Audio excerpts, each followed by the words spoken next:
গুলিবিদ্ধ হয়ে মারা গেছেন তানজিন তিশার ব্যক্তিগত সহকারী।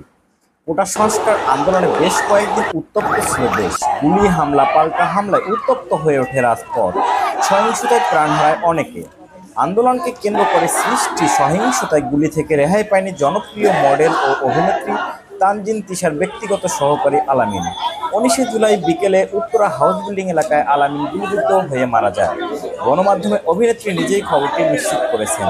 বিষয়টি নিয়ে সামাজিক যোগাযোগ মাধ্যমেও একটি পোস্ট দিয়েছেন তিশা। 24 জুলাই নিজের ফেসবুকে আলামিনকে নিয়ে তিশা লেখেন, কিভাবে শুরু করব জানি না, আপনারা হয়তো সবাই ওকে আমার অ্যাসিস্ট্যান্ট হিসেবে চিনেন। ও কিন্তু আমার অ্যাসিস্ট্যান্ট না, আমার ছোট ভাই। গত 4 বছর ধরে ও আমার সাথেই থাকে, আমার ফ্যামিলিতেই থাকে। আপু কি লাগবে, আপু কি খাবে, আপু কখন ঘুমাবে, আবার কখন মনটা খারাপ, মনটা ভালো, সবকিছু এই ছেলেটাই জানতো আর দেখতো। তিশা আরও লিখেছেন, আলামিন সারাটা দিন আমার বড় একটা ছায়ার মতো আমার পাশে বসে থাকতো। আমার কত প্ল্যান ওকে নিয়ে। ওকে ড্রাইভিং শেখাবো, জোর করে বলতাম পড়াশোনাটা কন্টিনিউ করতে, পরীক্ষাটা দিতে। অনেকে অনেক কিছু বলতো, কিন্তু দুনিয়ার সাথে যুদ্ধ করে ও আপুর কাছে এসে বসে থাকতো।